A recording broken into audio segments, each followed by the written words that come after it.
Vous êtes à l'écoute de la radio Ici et Maintenant sur 95.2 FM et sur l'internet ici-et-maintenant.com. Grâce à l'internet, vous pouvez nous recevoir partout dans le monde par la radio et la télévision. David Abbassi, écrivain, historien, est avec vous tous les mardis de 14h à 16h et tous les derniers samedis de chaque mois de 23h à 6h du matin. Son site internet davidabassi.com, A-2-B-A-S-I, Abbassi.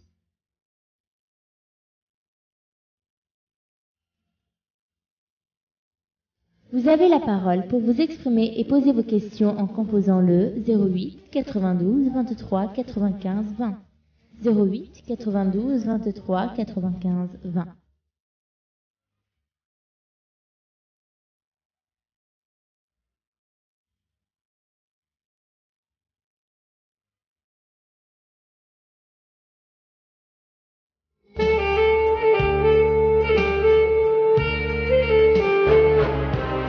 Vous êtes à l'écoute de la radio Ici et Maintenant sur 95 de FM et sur l'internet ici-et-maintenant.com. Monsieur Abbassi, écrivain et historien, est avec vous tous les mardis de 14h à 16h et tous les derniers samedis de chaque mois de 23h à 7h du matin.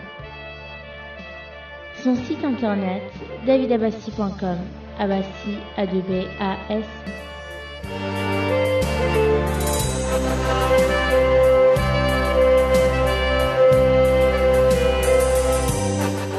Comme vous le savez bien, depuis déjà plus d'un quart de siècle, grâce à la radio Ici et Maintenant et son fondateur, Didier Deplège, vous avez la parole et vous pouvez vous exprimer en composant le 08 92 23 95 20. 08 92 23 95 20.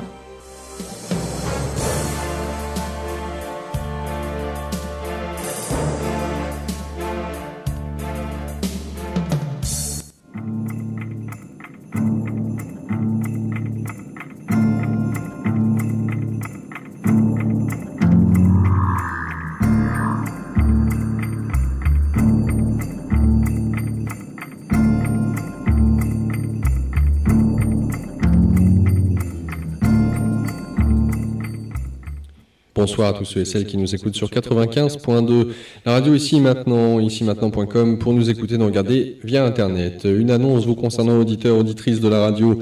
Sachez que le lundi 20 juin sera présent dans nos locaux pour le magazine Santé et Spiritualité, André Siméon, guérisseur. Ce dernier vous propose de participer notamment à un atelier-conférence. Atelier-conférence qui aura lieu toujours ce même jour, lundi 20 juin, de 20h à 22h30 dans les locaux de la radio, au 8 rue Violet, comme la couleur, dans le 15e arrondissement à Paris, métro Mode Piquet-Grenelle ou Duplex. La thématique de cet atelier-conférence, la règle des 4 pardons. Voilà donc l'occasion pour vous de comprendre certains fonctionnements de lois universelles et notamment comment ces 4 pardons peuvent vous aider dans votre vie au quotidien. Cela étant dit, je vous rappelle donc cet atelier-conférence de 20h à 22h30, le lundi 20 juin, avec André Siméon, guérisseur. Sachez que les portes ouvriront à 19h45. L'atelier-conférence commence à 20h jusqu'à 22h30 et une participation de 10 € vous seront demandées, qui, je le précise, reviendront à la radio.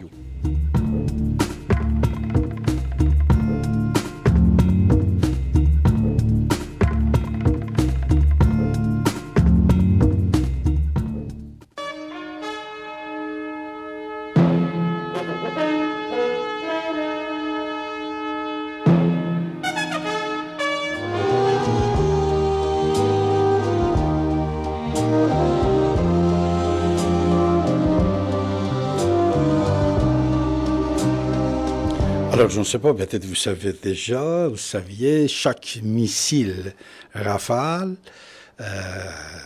qui est déjà utilisé pour la Libye, ça coûte 300 000 €. Et de temps en temps, c'est pour détruire une petite char, peut-être, ou une caserne abandonnée, je ne sais pas quoi, mais 300 000 € chaque Rafale. Vous savez que les avions de combat, on peut dire, Rafale, a des problèmes pour être vendu dans le monde. Ça fait presque 12 ans. Président Oula, depuis, et avant même, il voulait acheter pour son pays. Mais ça coûte trop cher, 25 millions de dollars, le minimum. Après, il y a le prix de 50 millions de dollars, si ce n'est pas en euros. Alors, pour les avions de combat, Rafale. Alors, ces avions actuellement sont utilisés pour la Libye. On ne sait pas demain si ça sera utilisé pour la Syrie. La Syrie également, comme vous savez. De toute façon, chose que jamais il ne faut pas l'oublier, dans le pays arabo-musulman, pays tiers-monde, 90% plupart sont contre leur pouvoir politique. Et le pays ne reste que sous le pied grâce à 5, 7, 10% qui est le pouvoir armé des services de renseignement, le police secret. En Syrie, le nom c'est Seraya Defa. Seraya Defa, c'est le service de renseignement fondé par Hafez al-Assad, et c'est les Alavites qui sont dans ce service. Les Alavites, c'est le clan, c'est le tribu, c'est la religion de la famille d'Assad. On sort de chiisme, ils sont Alavites, une partie c'est sunnite. Alors c'est vrai, ça peut être possible qu'une grande partie des Alavites sont avec ce pouvoir, mais depuis déjà des années, même depuis M. Hafez Assad qui n'est plus là, une grande majorité des Syriens étaient contre, comme en Iran, comme dans tous les pays musulmans. Et la majorité des peuples sont contre leur pouvoir. Alors, on peut utiliser cette contestation, cette opposition pour créer des conflits que nous pouvons constater l'existence aujourd'hui, ici et maintenant. Et la radio, ici maintenant, il a 31 ans. Encore, félicitations.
Bonsoir à tous ceux et celles qui nous écoutent sur 95.2.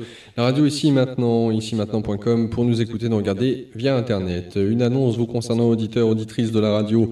Sachez que le lundi 20 juin sera présent dans nos locaux pour le magazine Santé et Spiritualité André Siméon, guérisseur. Ce dernier vous propose de participer notamment à un atelier-conférence. Atelier-conférence qui aura lieu toujours ce même jour, lundi 20 juin, de 20h à 22h30 dans les locaux de la radio, au 8 rue Violet, comme la couleur, dans le 15e arrondissement à Paris, métro Mode Piquet-Grenelle ou Duplex. La thématique de cet atelier-conférence, la règle des 4 pardons. Voilà donc l'occasion pour vous de comprendre certains fonctionnements de lois universelles et notamment comment ces 4 pardons peuvent vous aider dans votre vie au quotidien.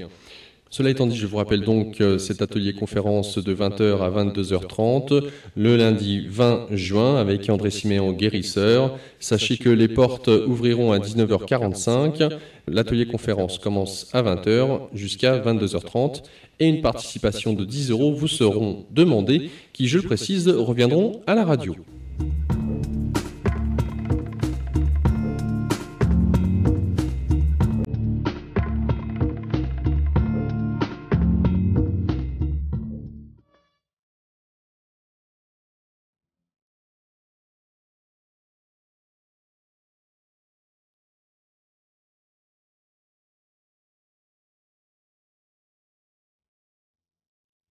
Vous êtes à l'écoute de la radio Ici et Maintenant sur 95.2 FM et sur l'internet ici-et-maintenant.com. Grâce à l'internet, vous pouvez nous recevoir partout dans le monde par la radio et la télévision. David Abbassi, écrivain, historien, est avec vous tous les mardis de 14h à 16h et tous les derniers samedis de chaque mois de 23h à 6h du matin. Son site internet davidabassi.com, A-2-B-A-S-I, Abbassi.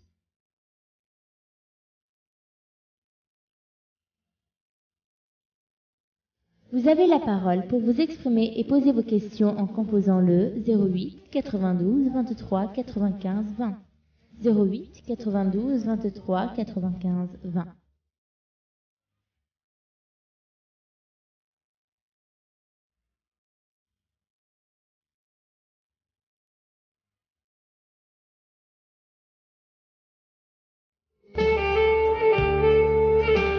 Mes chers amis, vous êtes à l'écoute de votre radio Siméto sur 95.2 FM. Comme je vous ai déjà informé, ce soir j'ai le plaisir de recevoir M. Pierre-Henri, directeur général de France Terre d'Asile.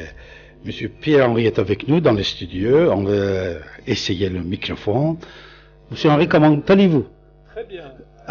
Vous avez fait descendre seulement votre microphone. Vous voyez. Voilà. Seulement le micro. On va y arriver. Voilà. Bonsoir, comment allez-vous? Vous allez bien? Très bien, et vous? Très bien, il fait beau à Paris, hein? Il fait très beau et ça fait très longtemps que je ne suis venu sur votre radio. Mais on est très ravis de vous recevoir, mon cher ami. Surtout actuellement, vous êtes très actif, plus actif qu'avant, avec tous ces problèmes-là dans le monde. Non, pas plus actif qu'avant, toujours aussi déterminé. Déterminé, c'est très important. Vous venez d'Oberkampf, votre concert? Non, j'ai laissé mes amis au concert. Ah, d'accord. Parce que France Terre d'Asile organise ce soir un concert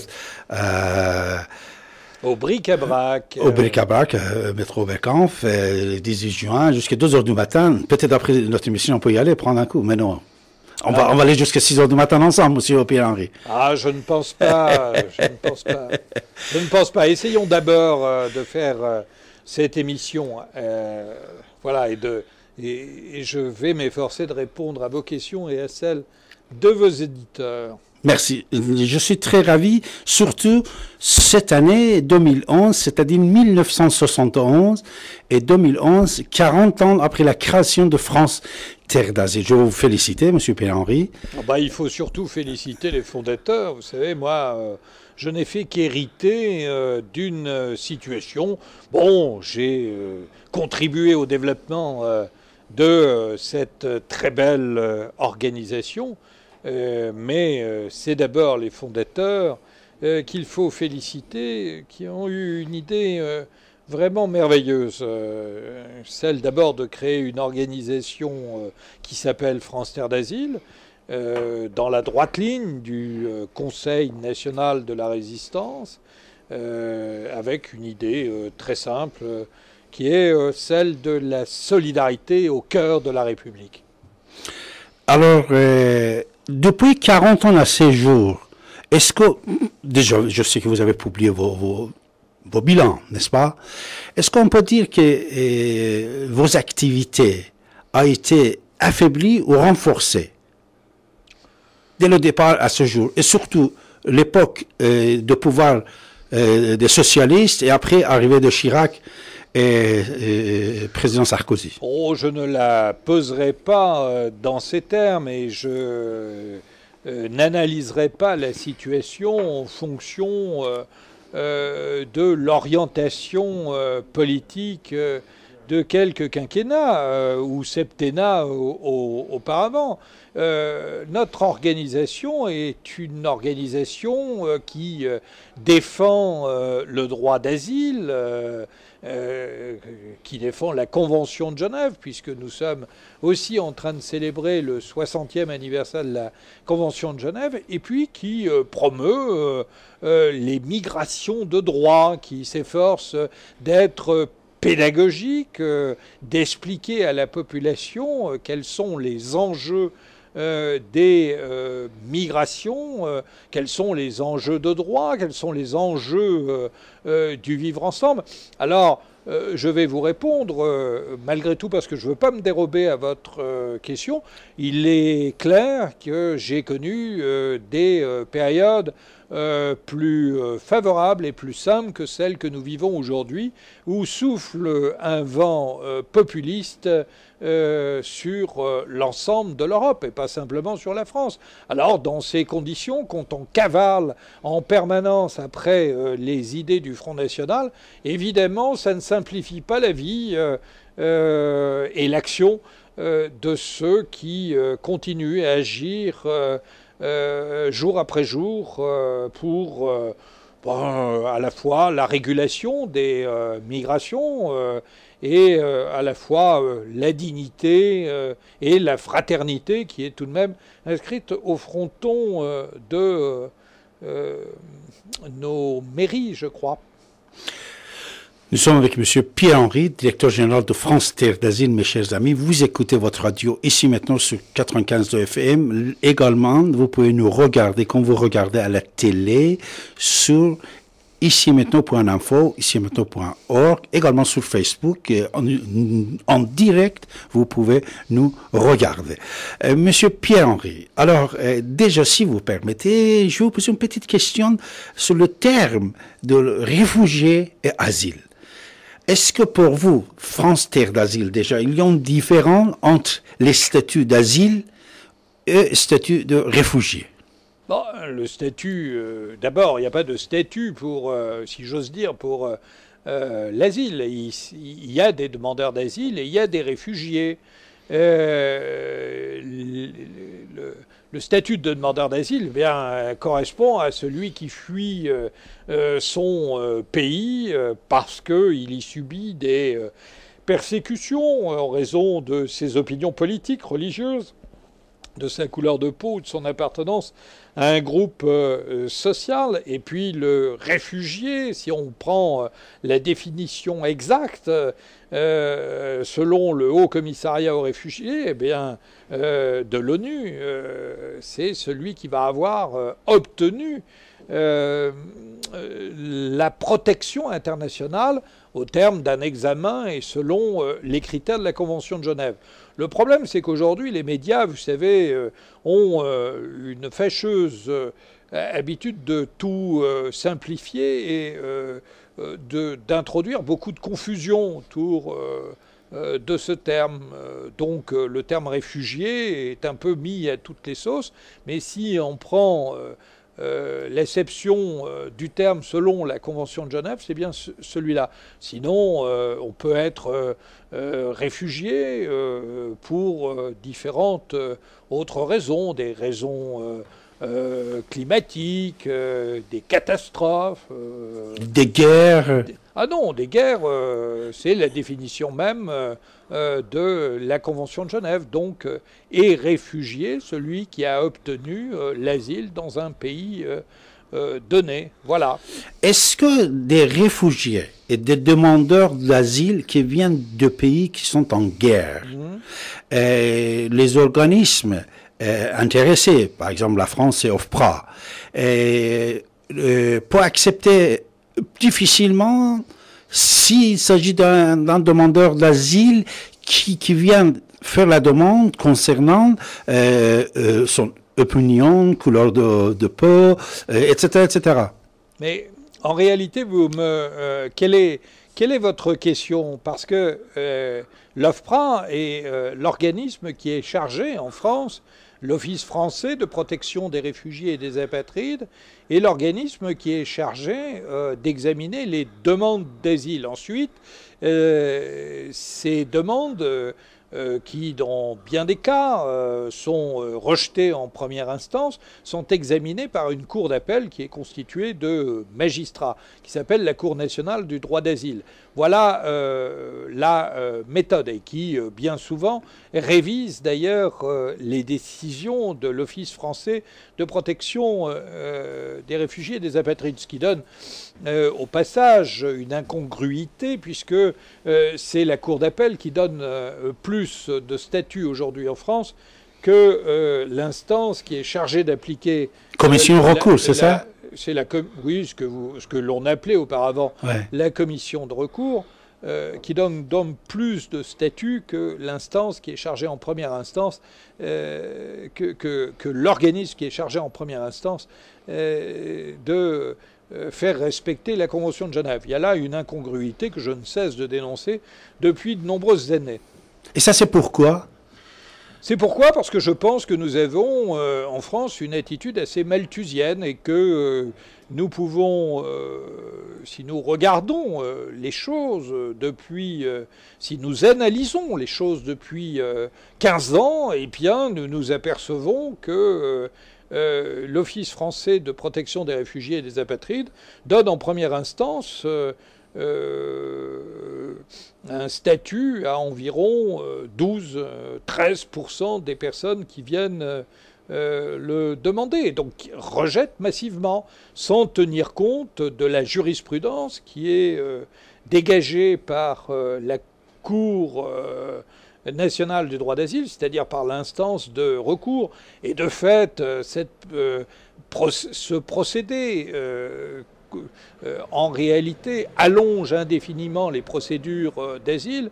Elles sont de près de 2 ans aujourd'hui. Elles sont beaucoup trop longues, et puis elles coûtent beaucoup d'argent à l'État, à la nation, et elles sont l'occasion d'un certain nombre de souffrances pour les personnes. Donc je pense qu'il y a là matière à réforme.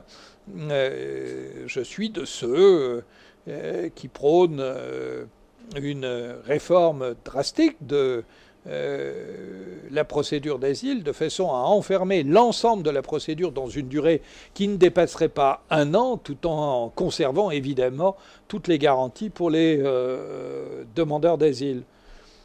Alors c'est pour ça, ma question, c'était ça, monsieur Pierre-Henri. Si l'OFPRA refuse plus de 80% des dossiers, c'est peut-être qu'il voit une grande partie des demandeurs d'asile, ils viennent de pays à cause des guerres ethniques, à cause des guerres des tribus, et on va y arriver à toutes les questions qui existent aujourd'hui. L'Afrique, c'est presque terminé. Il y a les pays musulmans qui ça commence. Par exemple, la Libye, la Syrie.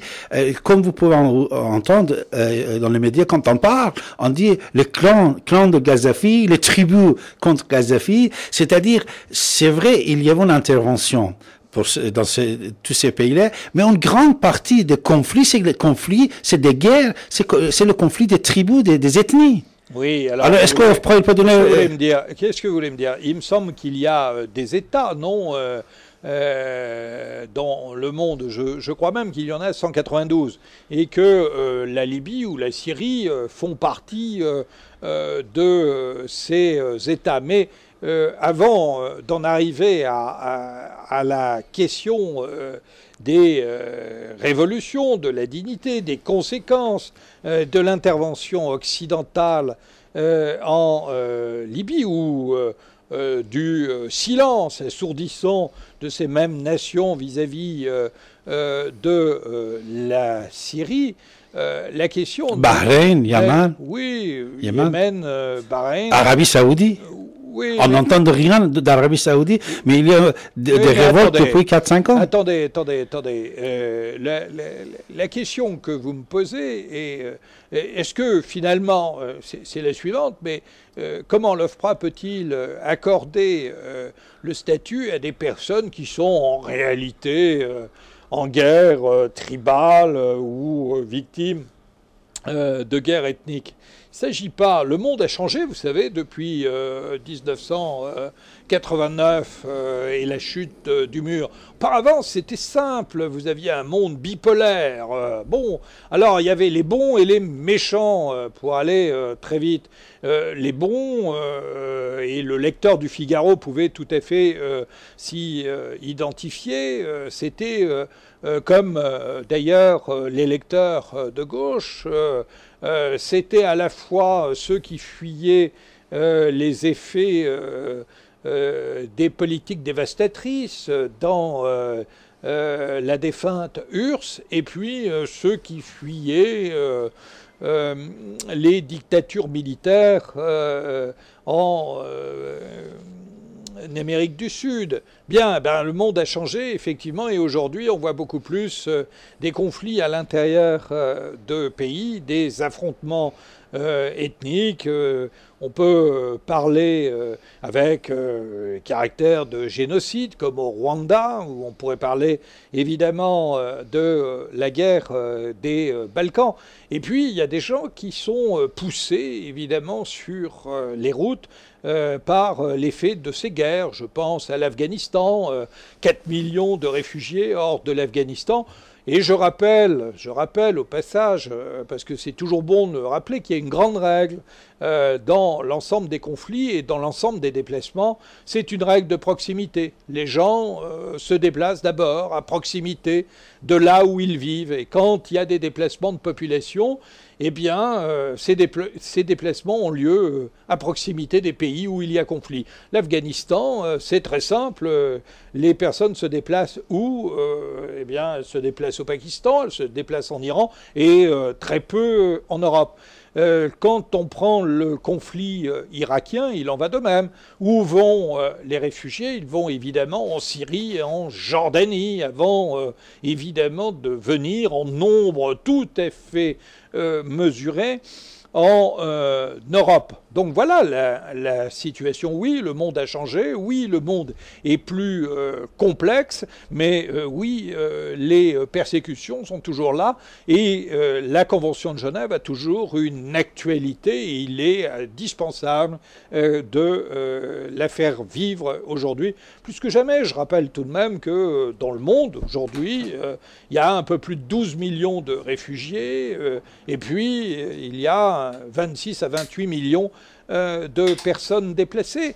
Et vous savez, je crois que chacun a le droit à la sécurité et à la sécurité offerte par son état d'origine. Et quand son état d'origine ne peut plus assurer sa sécurité, il faut bien qu'il y ait un autre état qui puisse vous accueillir à partir de ce moment-là. Sinon, nous perdons évidemment tout sens de l'humanité et du vivre ensemble. C'est ça, M. Pierre-Henry. Nous sommes avec M. Pierre-Henry, directeur général de France Terre d'Asile, 18 juin 2011. David Abbassi avec vous, M. C'est une belle date, le 18 juin. 18, c'est vrai, vous aimez beaucoup. 18, c'est bien, c'est vrai. Beaucoup de choses sur le 18 juin. M. Pierre-Henry, justement, je voulais arriver peut-être à cette bout, comme quoi, quand l'OFPRA refuse de donner plus de 80% des demandeurs d'asile les statuts. C'est pourquoi, peut-être alors, comme vous venez de dire, il a raison, puisqu'il y a une grande masse populaire qui vient de l'Afrique. Ah bon? Vous avez vu des grandes masses, vous? Moi, pas. Je n'étais pas... quand il y avait les guerres ethniques, ce n'est pas aujourd'hui, mais aujourd'hui, nous avons énormément de réfugiés libyens, tunisiens en Italie, et des réfugiés iraniens également. Je crois qu'il faut être très clair. Oui. D'abord, parce que vous voulez absolument, évidemment, parler de cette question des réfugiés qui, plus exactement, des personnes qui sont arrivées sur l'île de Lampedusa et en Italie. Et là, je crois qu'il faut être très clair pour vos auditeurs. Il ne faut pas regarder à Lampedusa. Ce n'est pas le bon endroit où il faut regarder. Le vrai endroit où il faut regarder, c'est de l'autre côté de la Méditerranée. C'est en Tunisie. Je voudrais vous rappeler que aujourd'hui, à l'heure où nous parlons, les conséquences de l'intervention occidentale en Libye, qui était au départ tout à fait justifiée, c'est près d'1 million de personnes déplacées. Et c'est près de 500 000 personnes, vous entendez, 500 000 personnes en Tunisie, 500 000 personnes déplacées en Tunisie, ce pays de 10 millions d'habitants, il ne faut jamais l'oublier. Face à cela, dans quelle situation se trouvent les nations européennes? Dans quelle situation se trouve la vieille Europe? Eh bien, dans la situation suivante. Et il faut décomposer en deux temps. La première situation est due aux révolutions de la dignité, notamment en Tunisie. Et il se trouve que, à partir de la chute de Ben Ali, eh bien, un certain nombre d'enfants tunisiens, de jeunes gens tunisiens, des enfants de la révolution tunisienne, surtout originaires des provinces du Sud, celles qui étaient délaissées par le pouvoir central, ont tenté l'aventure, ont voulu goûter le vent de la liberté, d'ailleurs fort dangereusement en empruntant des bateaux de fortune du côté de Zarzis et en rejoignant les côtes de Lampedusa. Eh bien, c'est 23 000 personnes qui ont ainsi rejoint Lampedusa. 23 000 personnes par rapport aux 500 000 de l'autre côté. Et ce que je regrette, c'est que l'Europe a été à cet endroit défaillante. Elle a été défaillante parce qu'elle a laissé, la place à deux populismes. Le populisme italien et le populisme français. Le populisme italien qui a dramatisé la situation en expliquant qu'il avait affaire à un exode biblique. Quelle plaisanterie! Et à ce populisme italien a répondu un autre populisme, le populisme français, où M. Guéant est allé installer une espèce de ligne Maginot du côté de Vintimille. Et vous savez, les lignes Maginot, comment ça se termine? On les contourne. Et c'est ce qui s'est passé. Donc, vraiment, je pense que l'Europe a été absente et est absente de ce débat. Je le regrette. Je regrette qu'elle n'ait pas coordonné cette politique d'accueil et qu'en réalité, la France, notamment, n'a rien trouvé de mieux que de transférer la charge de l'accueil de ces 23 000 personnes, alors d'une part à l'Italie, d'autre part en maltraitant y compris ces jeunes Tunisiens qui sont arrivés sur le sol français, et puis surtout en se désintéressant de l'autre partie du sujet, qui est justement les personnes qui fuient la situation libyenne. Parce qu'il faut que vos auditeurs entendent, il y a deux mouvements. Il y a le premier mouvement à la suite des révolutions de la dignité, 23 000 personnes, et franchement, l'Union européenne qui fait 500 millions d'habitants a les moyens de se répartir l'accueil de ces personnes, l'accueil temporaire.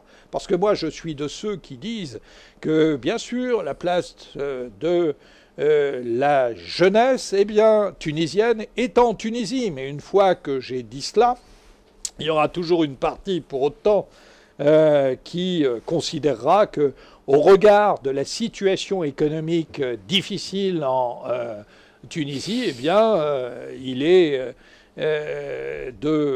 n'y a pas d'autre salut que de tenter l'aventure en Europe. Il y a donc cette situation. Et puis il y a une autre situation qui est celle des personnes déplacées à la suite et de la guerre en Libye et qui cherchent à sauver leur peau de l'enfer libyen et qui pour cela traversent aussi la Méditerranée et qui pour ça meurent en Méditerranée. Vous savez qu'aujourd'hui, depuis le début du conflit libyen, c'est à peu près 2000 personnes recensées qui sont mortes dans la Méditerranée en essayant de sauver leur peau. Et c'est une situation absolument inqualifiable.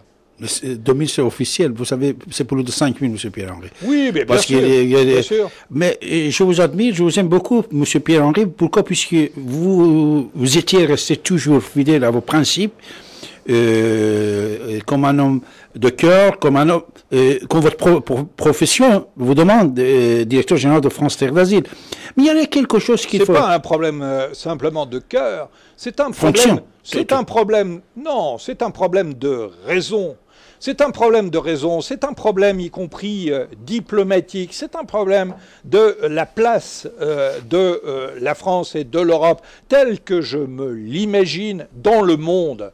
Écoutez, nous avons eu une diplomatie de connivence avec la Libye, avec la Tunisie, avec l'Égypte.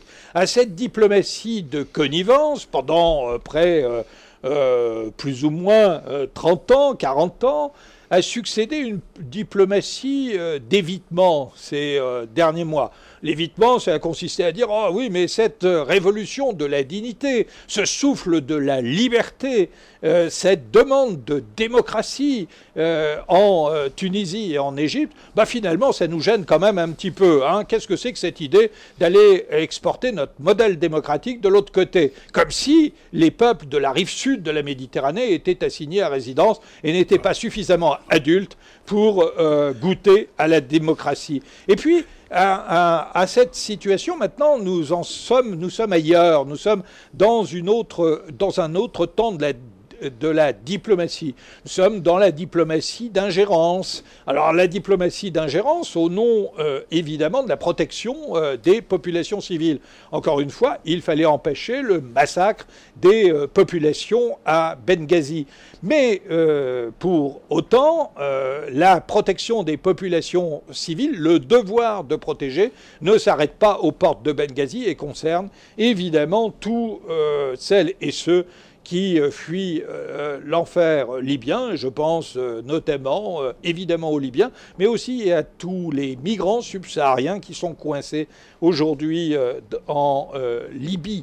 Donc voilà, et je ne voudrais pas que la diplomatie d'ingérence devienne bientôt une diplomatie d'occupation, parce que vous savez, normalement, lorsque l'on part en guerre, on connaît le but de guerre, on sait comment ça se termine, et la situation risque d'être très très compliquée demain pour la suite des choses en Libye, et je crains que le réveil de l'opinion publique française soit un peu douloureux. D'ailleurs, l'opinion publique européenne soit un peu douloureux sur ce sujet. Nous sommes avec M. Pierre-Henri, directeur général de France Terre d'Asile, mes amis, et 18 juin, vous écoutez votre radio ici maintenant. Sur Facebook, vous pouvez nous regarder en direct, en tapant ici maintenant.info.com. Vous pouvez nous regarder comme vous regardez à la télé, sur 95.2 FM. Également, vous pouvez nous écouter, mes chers amis. Monsieur Pierre-Henri, vous savez, c'est ça que je voulais dire. Je sais pas, le problème. Déjà, chaque missile de Rafale tombé en Libye, ça coûte 300 000 euros, c'est-à-dire un demi-million de dollars, on peut dire, presque, pour écraser 2-3 chars. Déjà, question de dépense de l'argent dans cette guerre. Deuxièmement, la concurrence des maisons de pétrole mondial, des contrats, etc., etc. Vous avez raison tout à fait de dire que les pays arabes ou musulmans, tout d'un coup, on pense que voilà, grâce à Facebook et Twitter, on va leur donner de démocratie. Et tout d'un coup, après des années, ils pensent de faire des révoltes contre Kadhafi et contre Bachar al-Assad. Moi, puisque j'ai visité tous ces pays-là, Monsieur Pierre-Henri, depuis 30 ans, je savais. Quand j'avais 18 ans, 20 ans, je savais. Tous ces pays-là, qu'ils soient Syrie, Libye, Arabie Saoudite, Yémen, Bahreïn, 90% des gens sont contre leur pouvoir. Depuis éternel à ce jour-là. Mais c'est vrai, tout un coup déclencher ces trucs-là, nous, comme vous venez de dire, avant d'aller chercher la raison de conflit et de la révolution de la Tunisie, après celle de l'Égypte, après celle de la Libye, avant d'aller chercher la raison de toute cette révolution, puisque moi je suis un révolutionnaire. Moi, je suis un révolutionnaire, je suis toujours présent dans la révolution. La révolution, monsieur Pierre-Henri, il a besoin de cerveau, de l'argent, de l'organisation, de soutien mondial. Nous, par exemple, écoutez, sans soutenu mondial, jamais vous ne pouvez pas faire quelque chose. Regardez ce qui est passé en Tunisie, en Égypte, est passé 10 fois plus fort que c'est. Il y a déjà 2 ans, en Iran. En Iran, le pouvoir, au même, une grande partie du pouvoir, il est devenu contre le pouvoir, et il y avait 17 millions de gens qui étaient contre le pouvoir. Mais Sarkozy, il est resté derrière le peuple iranien, mais Obama, il appelle Sarkozy, il dit, monsieur, laissez tomber l'Iran. Nous avons nos soldats en Afghanistan. Qu'est-ce que ça veut dire, ça? Ça veut dire, monsieur Obama, il faut voir comment il était devenu président des États-Unis. Oui. Grâce à quel... Alors, actuellement, l'Occident, non. L'Europe, oui. La France, oui. Les Anglo-Saxons, non. On doit d'abord chercher d'où est-ce qu'elle vient toute cette révolution des pays arabo-musulmans, et pour ne pas entrer directement dedans, salir le pied et le peuple et l'argent, et ce que vous voyez en face de vous. Imaginez-vous, monsieur Pierre-Henri. Au départ, s'il y avait quelques milliers de réfugiés, ça c'était les gens qui voulaient fuir leur pays, Égypte et Tunisie, Libye, à cause de Kadhafi, à cause de Ben Ali, à cause de Moubarak. Actuellement, les gens qui vont commencer à prendre la fuite de tous ces pays-là, vous savez c'est qui? Une grande partie. C'est les agents des services de renseignement. Une grande partie. C'était le cas, monsieur Pierre-Henri, pour l'Iran. Pour l'Iran, 3 fois, c'est les agents. C'est les agents qui exécutaient les gens tout d'un coup puisque leur vie est en danger. Attention à ce type de propos d'arguments et d'arguments. D'abord, vous avez dit que vous étiez un révolutionnaire. Je respecte cela. Moi, je ne le suis pas. Moi, vous savez, je suis simplement un humaniste et un évolutionnaire. C'est pas la même chose, c'est-à-dire je suis évidemment pour le progrès du droit des gens et pour le droit à décider de sa propre vie et de décider de façon démocratique de l'avenir de chaque ensemble politique de chaque nation. Ça, c'est le premier élément. Ensuite, vous me parlez des conséquences de la guerre et vous me dites que les premières personnes qui vont fuir sont les agents du régime. On avait dit la même chose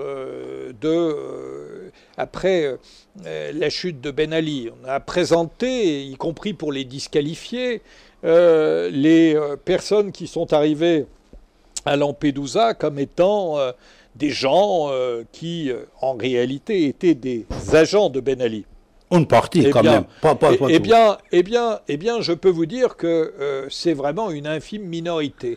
La plupart des personnes... Il suffit 5 espions parmi 5000. Non, mais espions, pourquoi faire attendez, en ce qui concerne la Tunisie, oui, sur les 23 000 personnes qui sont arrivées à Lampedusa, il y a...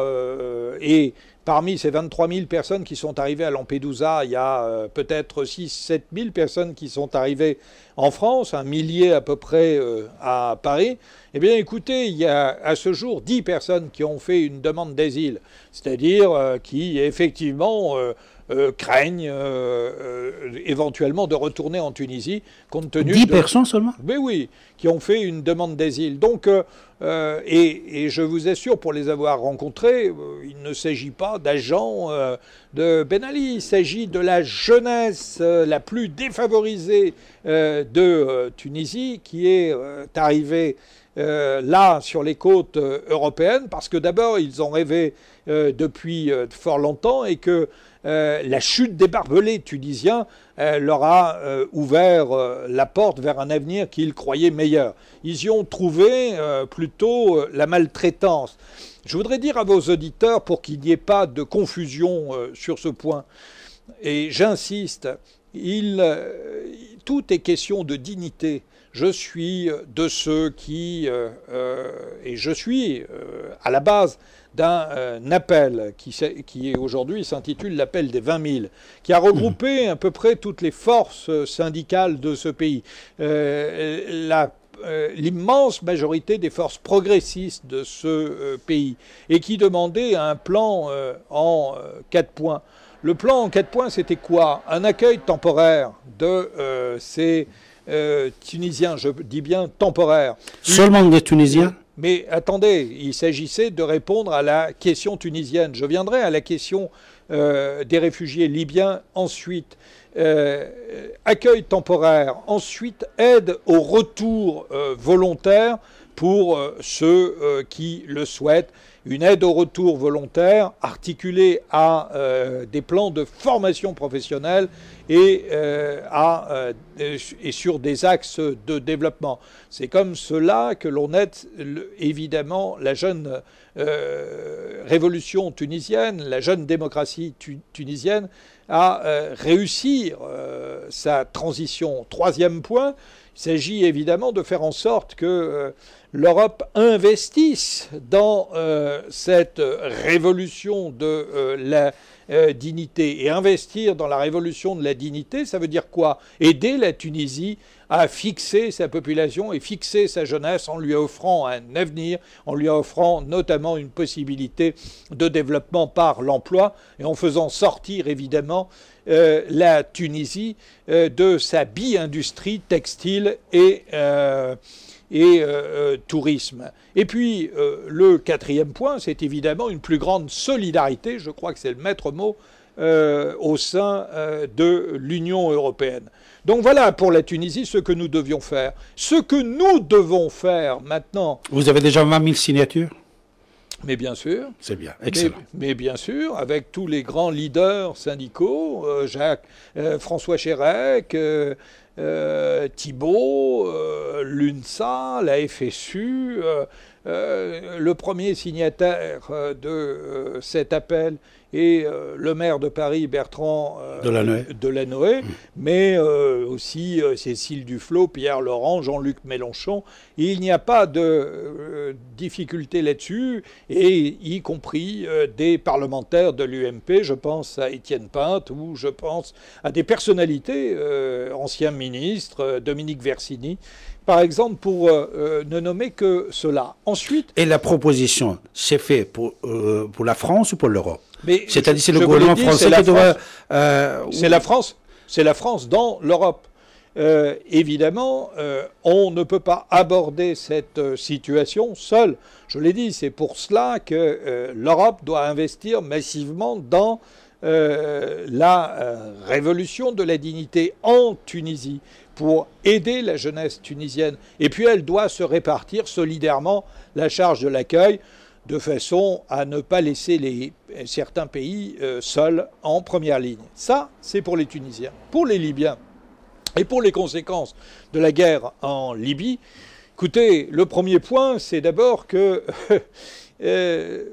des gens meurent aujourd'hui en Méditerranée, dans l'indifférence générale. Dans l'indifférence générale. Et vous savez pourquoi? Parce qu'il n'y a pas d'image. Parce qu'aujourd'hui, ce qui n'est pas montré n'existe pas. Et donc, on peut dire, il y a des morts en Méditerranée, oui. Eh ben, tous les jours. Ça ne s'incarne pas. Eh bien, je pense que, et pourtant, en Méditerranée, oh, que de monde y a-t-il aujourd'hui? La flotte navale italienne, française, américaine, et des gens continuent à mourir. Mais attendez, il y a quelque chose qui ne va pas dans le sens que prend l'Europe aujourd'hui. Il y a 30 ans, l'Europe acceptait très bien, la France acceptait et était très fière qu'un certain nombre d'hommes se lèvent et affrètent par exemple un bateau, je pense à l'île de Lumière, pour aller chercher exactement. en mer de Chine les boat people rescapés Mais maintenant, on fait des frontières qui ne passent pas. Et maintenant, eh bien, je pense... Vous permettez, M. Perrin, je suis désolé quand vous dites qu'il y a 500 000 personnes de l'autre côté, il y a 23 000 qui sont passés. Vous savez, c'est quoi? Passage, c'est un problème. C'est-à-dire, ces 500 000 personnes là-bas, si elles peuvent passer, ils vont passer. Ils n'ont pas le moyen, les possibilités, le pouvoir, le courage, l'argent pour passer. Entrer dans le pays européen.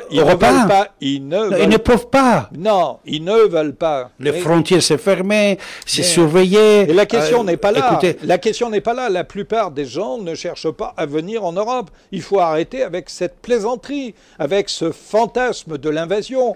Vous savez, le monde entier ne... Je vais vous faire une confidence ce soir. Le monde entier ne migre pas. La règle... Mais les tribus... La règle du jeu aujourd'hui dans le monde, c'est quoi? C'est la sédentarité. 97% de la population mondiale reste chez elle. Les migrations aujourd'hui à l'échelle mondiale, c'est 3% de la population mondiale, c'est-à-dire 210 millions. Voilà la réalité. Alors bien sûr, un certain nombre de ces migrants, 1%, se dirigent sur ces 3%, c'est-à-dire 70 millions, se dirigent vers les pays les plus développés et viennent tenter leur vie, leur chance parmi nous. Et il se trouve qu'il peut y avoir, par défaut de politique d'aménagement, évidemment des personnes qui vont se concentrer dans des mêmes lieux. Ça veut dire qu'il y a absence de mixité sociale. Et c'est là-dessus qu'il faut faire porter, évidemment, l'effort et la réforme. Mais nous nous éloignons de notre sujet. Vous m'avez interrogé sur la Libye. Et je vous dis, moi, qu'il faut aujourd'hui que l'Europe, elle est légitime, l'Europe, à surveiller les frontières européennes. Je suis de ceux qui disent que les peuples européens ont le droit à leur sécurité. Mais qu'à côté de cela, à côté de l'agence Frontex, il faut aussi qu'il y ait une force d'assistance, de secours et de protection. Et cela, c'est un devoir. Nous devons créer cette force pour demain. Monsieur Pierre-Henri, directeur général de France Terre d'Asile est avec nous ce soir. Il est presque minuit, 30 minutes, mes chers amis. Et le 19 juin a commencé. Restez avec nous, mes chers amis. Vous écoutez votre radio ici maintenant.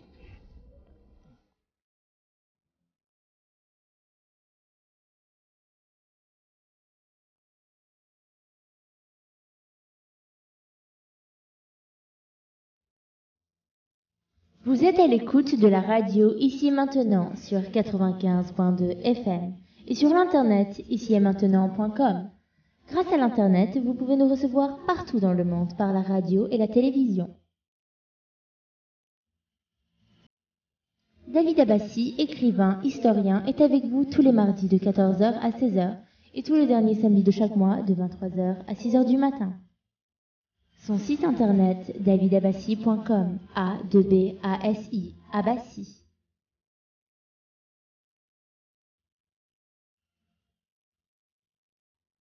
Vous avez la parole pour vous exprimer et poser vos questions en composant le 08 92 23 95 20. 08 92 23 95 20.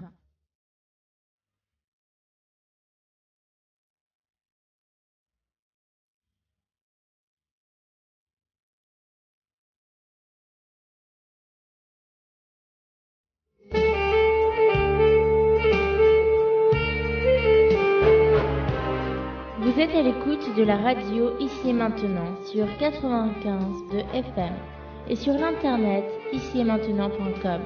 Monsieur Abbassi, écrivain et historien, est avec vous tous les mardis de 14h à 16h et tous les derniers samedis de chaque mois de 23h à 7h du matin. Son site internet davidabbassi.com. Abbassi A2B-A-S.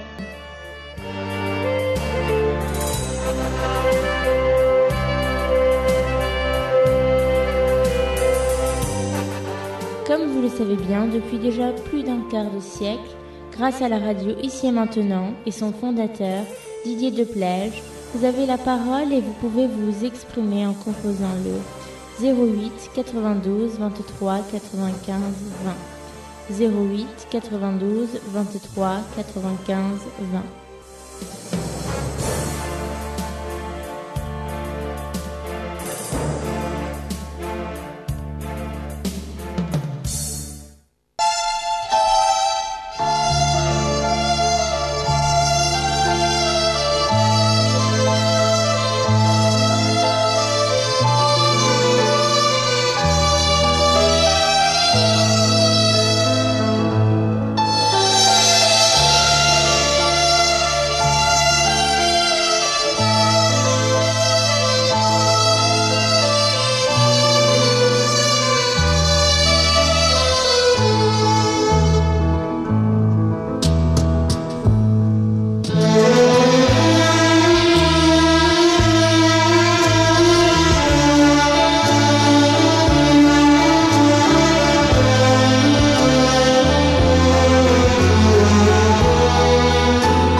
Chers amis, nous sommes avec Monsieur Pierre-Henri, directeur général de France Terre d'Asile.